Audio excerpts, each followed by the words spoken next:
hope you all had a very Merry Christmas. It sure seems like Zack Snyder did. First off, the debut of his first installment of Rebel Moon, A Child of Fire on Netflix took an estimated 24 million views in its first 3 days alone, as reported by The Hollywood Reporter. Not bad for a streaming movie that almost every critic did their best to trash into oblivion, not to mention several million whiny Snyder-hating bros that tried to sabotage it on social media like every 5 minutes or so. Also, none other than Christopher Nolan himself. You know him, don't you? The dude that created the Dark Knight trilogy. Well, in a piece done by Variety, he had this to say about our old friend Zack. There's no superhero or science fiction film coming out these days where I don't see some influence by Zack. Nolan also said, when you watch a Zack Snyder film, you see and feel his love for the potential of cinema.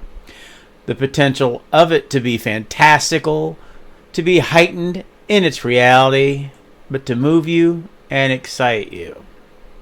Well, that's pretty damn high praise coming from the man responsible for the aforementioned Dark Knight trilogy, not to mention Inception, Insomnia, and a little movie named Oppenheimer that just took in $1 billion a few months ago. Thank you very much. So Merry Christmas to you, Zack Snyder. Merry Christmas indeed, and well deserved.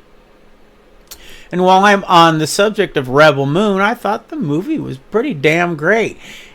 Yes, it had me wishing for more, and I was slightly depressed that it seemed over right when it was kicking in. But dude, that's the entire freaking idea.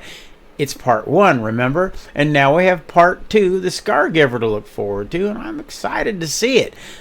The teaser trailer dropped for it, and in my opinion, it looks pretty damn great. Yeah, I hear the crying and the complaining on social media and the lame-ass comparisons calling it a Star Wars wannabe ripoff, and you know what? I don't care. I dig it, and apparently so do some 24-odd million other viewers. I thought the visuals were stunning, and I really did like the story. Zack is a visionary to be reckoned with. Trust me when I say this. The way comic book movies and science fiction movies have been made these past few years, well, it needs to change. And if the box office this past year hasn't proven that, well, then you need to put the old blunt down and open your eyes. I've said it before, and I'll say it again. Snyder was ahead of his time when people were still digging the big bang, boom, fun-loving, wink, wink, one-liner Avengers Assemble era of the MCU. And please don't get me wrong, I love most of those movies. Iron Man was brilliant, but only because of Robert Downey Jr.'s amazing portrayal of Tony Stark. That movie, the role, was his destiny. I truly believe it was meant for him to play, and had it been anyone else, well, let's just say I don't think that it would have done so well, and let's just leave it at that. I also love the first Guardians of the Galaxy, no matter who claims that they wrote it. Now, don't get me wrong, I don't want this to be a comparison of the MCU versus DC again. I'm just saying that era is gone. The world itself has changed in the past few years, and things need to change with it. The movie landscape itself needs to change, and I believe at least that Zack Snyder is going to be a big part of the way that it changes. Much like the way that Nolan moved away from the happy, feel-good, all's bright and all's well that ends well way of the Christopher Reeves Superman era. And like the Tim Burton, Schumacher, campy, camp Batman era. Nolan shifted, went for the darker, more realistic, dramatic direction. I think the time is finally right for Zack's shift within movies. I, for one, am just sad to see that it won't be with DC, because as anyone that watches my show, as few as they may be, well, they know I'm not excited about little Jimmy Gunn taking up the DC reins at all. I think it's just going to be an overcrowded universe full of shows like Peacemaker and his debacle of a version of the Suicide Squad full of wink-wink one-liners that are able to cross that crass-ridden line that Disney MCU wouldn't allow him to do when he was over there. I truly hope that he proves me wrong. I really do. And while I'm talking DC stuff, I guess it ain't no surprise that Aquaman and the Lost Kingdom, well, it really is lost. In other words, it ain't doing so swimmingly. It's like a fish out of water. It's floundering at the box office. Okay, no more fish humor, but I mean, is anyone really surprised by this? The writing was on the wall with this film months ago, so it doesn't shock me at all. I just hate that it's considered by many to be the end of the DCEU, or as many like to refer it to as the Snyderverse, which to me is highly inaccurate. And now let's talk about some little Jimmy Gunn quick bits.